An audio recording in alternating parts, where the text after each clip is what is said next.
கர்த்தராகிய இயேசு கிறிஸ்து நாமத்தினாலே உங்களுக்கு என் அன்பின் வாழ்த்துதலை தெரிவித்துக் கொள்கிறேன். கர்த்தர் நாம் ஸ்தோத்திரம். கர்த்தர் நம்மோடு இடைப்படுவாராக. வேதத்துல கொஞ்ச காலம்ன்ற காரியத்தை குறித்து சில காரியங்கள்லாம் இருக்கு. அது நம்மளுக்கு ரொம்ப இன்ட்ரெஸ்டிங்கானது. ஏன்னா என்னடா இவ்வளோ நாள் செய்யணுமா, இவ்வளோ காலமான நம்ம சிலாக்கு வெறுப்பாயிடும். ரொம்ப பெருசு, ரொம்ப நேரம் ஆகும், ரொம்ப நாள், ரொம்ப வருஷம். அப்படி இல்லாதபடி கொஞ்ச காலம், இன்னும் கவலைப்படுவோம்னா கொஞ்ச காலத்தை பற்றி சொல்லியிருந்தது. ரொம்ப அருமையான டாபிக், நம்ம பார்க்கலாம். இந்த கொஞ்ச காலத்தை பற்றி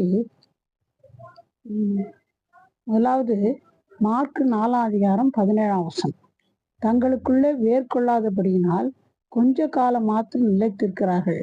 வசனத்து நிமித்தம் உபத்திரம் துன்பம் உண்டான உடனே இடர் அடைகிறார்கள்.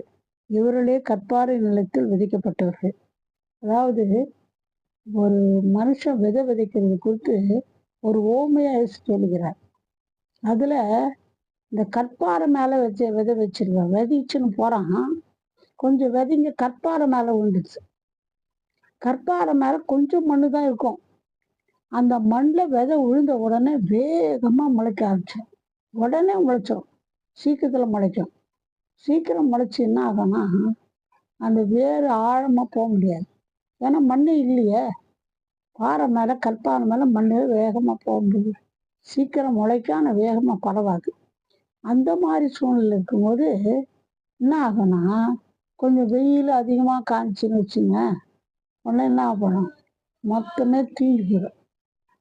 இது எதுக்கு உண்மையா சொல்றாருன்னா, வசனம் கேட்டு சில பேர் என்ன பண்ணுவாங்கன்னா, வேகமா உடனே சந்தோஷமா ஏற்றுக்கொள்வாங்க. வசனத்தை கேட்டு சந்தோஷமா வசனத்தை ஏற்று அப்படி செய்கிறோம், இயேசுக்காக செய்கிறோம், இயேசு நம்புகிறோம், இயேசுக்காக செய்கிறோம் அப்படியெல்லாம் சொல்லுவாங்க. ஆனா கொஞ்ச நாள்ல ஏதாவது ஒரு கஷ்டம் பிரச்சனை யாருன்னா ஒன்று சொன்னாங்களாம், உடனே என்ன பண்ணுவாங்க, மொத்தத்தை இயேசுவே விட்டு போயிடுவாங்க. இதுதான் கொஞ்ச காலம். ஏன்னா உபத்திரம் துன்பம் வந்த உடனே இடர் அடைகிறாங்க. இவங்க தான் கற்பாறை மேல் விழுப்பட்ட விதைங்க. நம்ம அப்படி இருக்கக்கூடாது. இருந்தா இயேசு நம்பினா, நீ எப்பவுமே அவர் நம்பினா குடும்பம் நம்ம வாழ்க்கை ஆசீர்வாதமா இருக்கும். கொஞ்ச நாள் எடுத்துக்கின்னு கஷ்டம் வரும், பிரச்சனை வராது இருக்காது. கஷ்டம் பிரச்சனை வந்த உடனே இயேசு விட்டு போகக்கூடாது. இதுதான் நம்ம இதில் கற்றுக்கொள்கிற பாடம். அதே நல்ல நிலத்தை விழுமானா வேர் நல்லா போகும். அதனால நிறையா ஒவ்வொன்றும் 30, 60, 100 பலன் கொடுக்கும். அதனால இது நம்ம கற்பாறை மேல விழுந்த விதையை போல் இருக்கக்கூடாது. இதுதான் நம்ம இதில் கற்றுக்கிறது. அடுத்தபடியாக இன்னொரு கொஞ்ச காலம் எபிரேயர் 12:10 அவர்கள் தங்களுக்கு நலமென்று தோன்றினபடி கொஞ்ச காலம் சிக்ஷித்தார்கள். இவரோ தம்முடைய பரிசுத்தத்துக்கு நாம் பங்குள்ளதாகும் பொருட்டு நம்முடைய பிரயோஜனத்திற்காகவே நம்ம சிக்ஷிக்கிறார். பாருங்க, பெற்றோர் பிள்ளைங்க தப்பு பண்ணாங்க வச்சுங்க, உடனே என்ன பண்ணால் அடிப்பாங்க, தண்டனை கொடுப்பாங்க. ஏன்னா அவங்கள தண்டிக்கணும், அவங்கள கண்டிக்கணும், அவங்கள கஷ்டப்படுத்தணுன்றதில் நினைக்கிறதில்ல பெற்றோர். அந்த மாதிரி தண்டிச்சாதான் அவங்க தவறான வழியில் போக மாட்டாங்கன்ற ஒரு நோக்கத்தோடு என்ன செய்வாங்கன்னா, அப்படி கொஞ்ச காலம் அப்படி தண்டிப்பாங்க. ஆனால் நம்ம ஆண்டவர் கூட நம்ம கத்தரை விட்டு தூரம் போகிற மாதிரி இருந்தால் நமக்குள்ள என்ன பண்ணுவார், ஏதோ ஒரு சிக்ஷை கொடுப்பாரு, ஒரு அடி விழும். ஏன் அந்த அடி விழுது, ஏன் தண்டனை கொடுக்குறாருன்னா, நம்ம பரிசுத்தத்தை விட்டு பாவத்துக்கு போயிடக்கூடாது. ஒரே நோக்கத்தோடு தான் கொஞ்ச காலம் என்ன பண்ணுறாரு, நம்மளை சிக்ஷிக்கிறாரு. அப்போது உலகத்தில் தகப்பன்மாரே நம்ம பிள்ளைங்க நல்ல பிள்ளைங்கள வளரணும்னு செய்கிறாங்கன்னா, பரமபிதா என்ன செய்கிறாருன்னா, நம்ம பரிசுத்தத்தை விட்டு பாவத்துக்கு போகாதபடி கண்டிப்பாக என்ன செய்வாரு, கொஞ்ச காலம் தண்டிப்பார். அதனால வேண்டி கத்தரை விட்டு முழுசுமா போயிடக்கூடாது. ஏன் ஆண்டவர், எதனா ஒரு கஷ்டம் வந்துச்சு, எதனா ஒரு தண்டனை வந்துச்சுன்னா என்ன பண்ணோம், உடனே என்ன பண்ணோம், ஏன் இப்படி வந்துச்சு, என் வாழ்க்கையில் ஏன் இது வந்தது, நம்ம யோசித்து பார்க்கணும், ஆலோசனை பண்ணணும். தாவீதுராஜ் சொல்ற பாருங்க, நான் முதல்ல வழி தப்பி நடந்தேன், எப்போ நான் தண்டிக்கப்பட்டனோ அப்போ நான் என்ன பண்ணேன், நான் திருந்திக்கினேன் சொல்றாரு. அப்போ வழி தப்பி போகும்போது கர்த்தர் தண்டனை கொடுப்பாரு. அது ஏன் அந்த மாதிரி வந்துச்சுன்னு நம்ம ஆலோசனை பண்ணி என்ன செய்யணும்னு சொன்னா, அதுலேருந்து நம்ம திருந்திக்கணும். எப்பவுமே அடிக்கணுன்றது கர்த்தருடைய பனிஷ்மெண்ட் கொடுக்கணும், கர்த்தருடைய தீர்மானம் கிடையாது. சின்ன ஒரு தப்பு வந்தா சின்ன ஒரு அடி கொடுப்பாரு. ஏன் இப்படி வந்துச்சு நம்ம வாழ்க்கையில என்னான்னு சொல்லிட்டு நம்மள நாமே ஆராய்ஞ்சு அந்த குறைய அறிக்கையிட்டு மன்னிப்பு கேட்டு கர்த்தரோடு ஒப்புரவானா இது எல்லாமே ஆசீர்வாதமா முடியும். இது ஒரு கொஞ்ச காலம். இன்னொன்று, எபிரேயர் 12:9 அன்றியும் நம்முடைய சரீரத்தின் தாப்பன்மார்கள் நம்மை சிக்ஷிக்கும் போது அவர்களுக்கு நாம் அஞ்சி நடந்திருக்க நாம் பிழைக்கத்தக்கதாக யாக்கோபு 4:14-15 நாளைக்கு நடப்பது உங்களுக்கு தெரியாதே, உங்கள் ஜீவன் எப்படிப்பட்டது, கொஞ்ச காலம் தோன்றி பின்பு தோன்றாமல் போகிற புகையை போல் இருக்கிறதே. ஆதலால் ஆண்டவருக்கு சித்தமானால் நாங்களும் உயிரோடு இருந்தால் இன்னதை செய்வோம் என்று சொல்ல வேண்டும். இந்த யாக்கோபு என்ன சொல்றாருன்னா, நாங்கள் இங்கே போவோம், அங்கே போய் என்ன பண்ணுவோம், ஒரு வருஷம் தங்குவோம், இவ்வளோ நாள் செய்வோம், அங்கே போவோம், இங்கே பண்ணுவோம், இதை செய்வோம், அதை செய்வோம்னு சொல்லாதீங்க. நாளைக்கு என்ன நடக்குது நமக்கு தெரியாது. நம்ம ஜீவன் எப்படிப்பட்டது, கொஞ்சம் காலம் தோன்றி தோன்றாமல் இருக்க புகையை போல் இருக்கிறது. அதனால் என்ன பண்ணுமா, கொஞ்ச காலம் அந்த ஜீவன் அப்படி இருக்குதான், கொஞ்ச காலம் தோன்றி அப்படி என்ன பண்ணுதான், தோன்றாமல் போக புகை புகை என்ன பண்ண வந்து அப்படியே மறைஞ்சிடும். அந்த மாதிரி நம்ம வாழ்க்கை. அதனால் நம்ம என்ன செய்யணும்னா, நம்ம ஆண்டவருக்கு சித்தமானா நாங்களும் உயிரோடு இருந்தா இன்னதை செய்வோம்னு சொல்லணும். இன்னும் யாக்கோபு நமக்கு ஒரு புத்தி சொல்றாரு. அதனால இந்த வசனத்தை நம்ம ஃபாலோ பண்ண, அதாவது எல்லாத்துக்கும் கொடுத்து பெருமையா இப்படி பண்ணிடுவோம், அப்படி சாய்ச்சிரும் சொல்லவே கூடாது.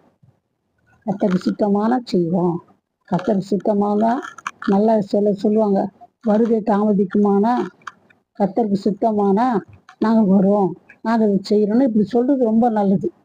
இதுதான் வசனம் நம்மளுக்கு போதிக்குது. அடுத்தபடியாக 1 பேதுரு 1:6 இதிலே நீங்கள் மிகவும் சந்தோஷப்படுகிறீர்கள் என்றாலும் துன்பப்பட வேண்டியது அவசியமானதால் இப்பொழுது கொஞ்ச காலம் பலவிதமான சோதனைகளாலே துக்கப்படுகிறீர்கள். அதாவது நம்மளுக்கு பரலோகத்துல நல்ல சந்தோஷம்லாம் வச்சிருக்கு, பரலோகத்துல வச்சுருக்கா கர்த்தர் பிள்ளைகளுக்கு. ஆனா வசனம் சொல்லுதுன்னா, இந்த சந்தோஷம் வேணும் தான் கொடுப்பாதான் கண்டிப்பா. ஆனா நம்ம என்ன பண்ணா, கொஞ்ச காலம் துன்பப்பட வேண்டியது அவசியமானதால் பலவிதமான சோதனைகளால் துக்கப்படுவீர்கள். இது எதுக்கு ஒப்பிடுறாருன்னா, பரலோகத்துக்கு போனால் நல்லா இருக்கும் ஒன்றும் சந்தோஷப்படுறது ஒன்றும் தப்பு இல்லை. ஆனா அதே நேரத்துல சில சோதனைகள் கொஞ்ச காலம், ரொம்ப நாள் இல்லை, கொஞ்ச காலம் சோதனைகள் வரும்.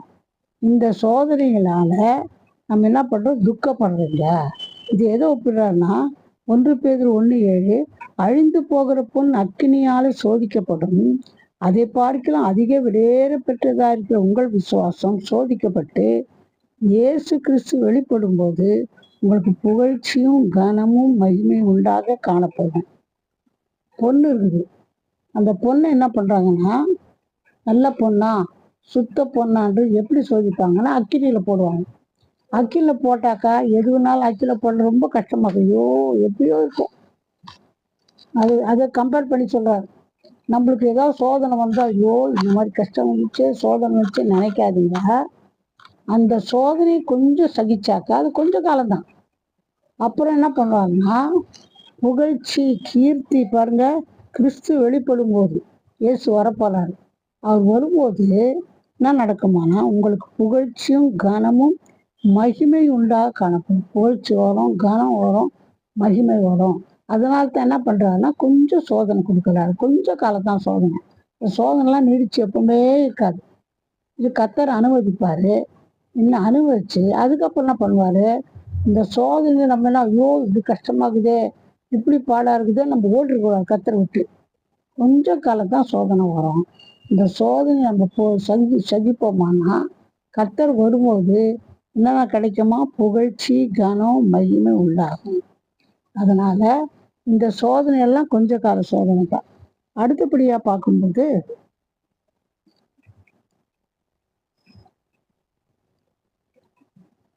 வெளிப்படுத்தும் விசேஷம் 12ஆம் அதிகாரம் 12ஆம் வசனம். ஆகையால் பரலோகங்களே, அவையில் வாசமாய் இருக்கிறவர்களே களி கூறுங்கள்.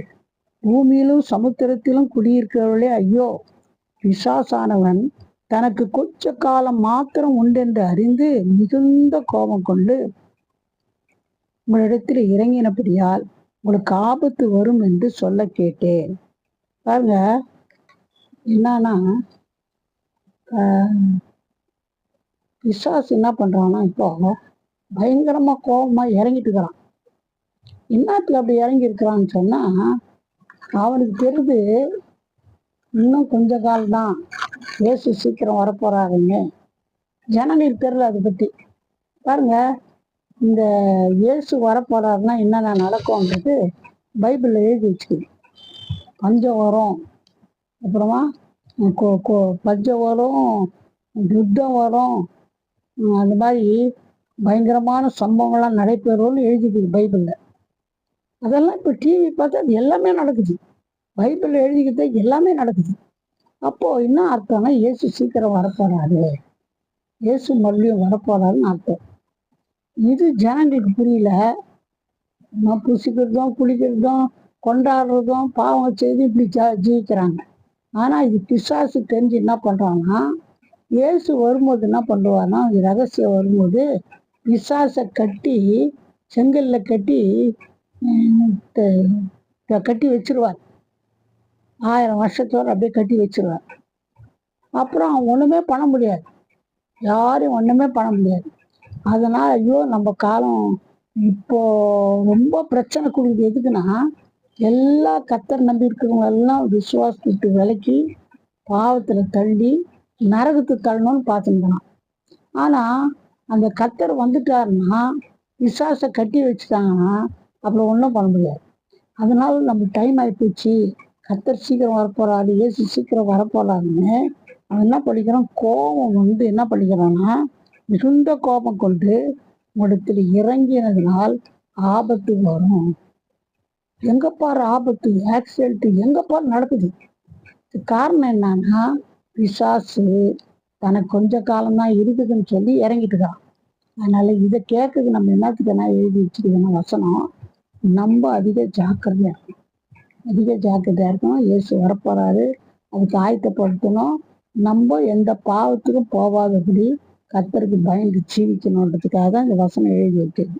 வசனம் எபிரேயர் 10:37. அடுத்தது எபிரேயர் 10:37. வருகிறவர் இன்னும் கொஞ்ச காலத்தில் வருவார், தாமதம் பண்ணார். எல்லாம் சொல்றாங்க, இந்த நாள்ல இருந்தே சொல்றாங்க இயேசு வரப்போறாரு வரப்போறாரு வரப்போறாரு. எங்க வந்தாரு? இன்னும் வரவே இல்லையே. என்ன தாமதம் பண்றாருன்னா, வசனம் சொல்றதுன்னா, வருவது கண்டிப்பா சீக்கிரத்துல வந்துடுவார். தாமதம் ஏன் பண்றாருன்னு சொன்னா, அவர் தாமதம் பண்ணலன்னா, அவர் வந்துட்டாருன்னா எல்லாரும் என்ன பண்ண, பாவத்தில் ஜீவிக்குங்க, அப்படியே நரகத்துக்கு போக வேண்டியதாயிடும். ஒருத்தர் கூட கெட்டு போகக்கூடாது, எல்லாம் மனம் திரும்பணுன்ற ஒரே ஒரு நோக்கத்தோடு தான் கர்த்தர் தம்முடைய வருகையை என்ன பண்றார்? தாமதம் பண்றார். இதுல என்ன அர்த்தம்னு சொன்னா, இயேசு சீக்கிரம் வரப்போறார்.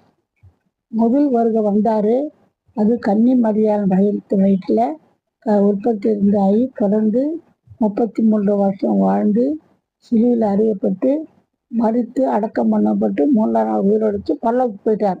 அது முதல் வருகை. 2வது வருகை திருப்பினா அவர் ராஜாதி ராஜா என்ன பண்ணார். அந்த வருகை வந்து எப்போ சீக்கிரத்தில் இருக்கும், கொஞ்ச காலத்துல நடக்கும். கண்டிப்பா அவர் வருகிறேன்னு சொல்லி வருவாரு, கொஞ்ச காலத்துல வருவாரு. தாமதம் பண்ணாரு. இது தாமதம் பண்றாருன்னா எல்லாம் மனம் திரும்பணும்னு ஒரே ஒரு காரணம். அதனால நடக்கிற சம்பவங்கள்லாம் பார்க்கும்போது சீக்கிரத்துல இயேசு வரப்போறாரு. நம்ம அதிக ஜாக்கிரதையா இருக்கும்போது கர்த்தர் நம்மை இந்த பரலோக ராஜ்யத்துக்கு கொண்டு போவார். நம்ம ஜெபிக்கலாம். என்ன நேசிதான பரம்பிதாவே நல்ல விடைக்காக நன்றி தெரிவிக்கிறையா. கொஞ்ச காலம் என்று என்னோடு பேசுறீங்கப்பா. ஆமா ஆண்டவரே, கொஞ்ச காலம்தான். சீக்கிரத்தில் நீங்க வரப்போகிறீங்கப்பா. வருகையில எல்லாரும் கட்டாவே பங்கு பெறத்தக்கதாக எல்லாரும் அதிக ஜாக்கிரதையா வாழ நீ விதைச்சீங்க. விசாசு கொஞ்ச காலம் இருக்குதுன்னு அவன் கோபத்தோட இறங்கிட்டான்னு வேதத்துல வாசித்தோம்ப்பா. அதனால அவனுக்கு தெரியுது, எங்களுக்கு தெரியணும்ப்பா. ஆண்டவரே, கொஞ்ச காலத்துல வருவீங்க. அதற்காக உங்க நன்றி துதிக்கிறையா. உண்மைக்காக எதிர்கொண்டு போக ஒரு ஆயத்தப்பட உதவி செய்யுங்க. அது மட்டும் இல்ல, கொஞ்ச காலத்தான் பாடு கத்தாவே. அதுக்கப்புறமா நீங்க எப்பவுமே தண்டனை கொடுக்க மாட்டீங்கப்பா. ஏதாவது பிரியமில்லாத காரியங்களை காணப்படுமானா அப்பொழுது நீங்க கத்தாவே சில சோதனைகளை அனுமதிக்கிறீங்க.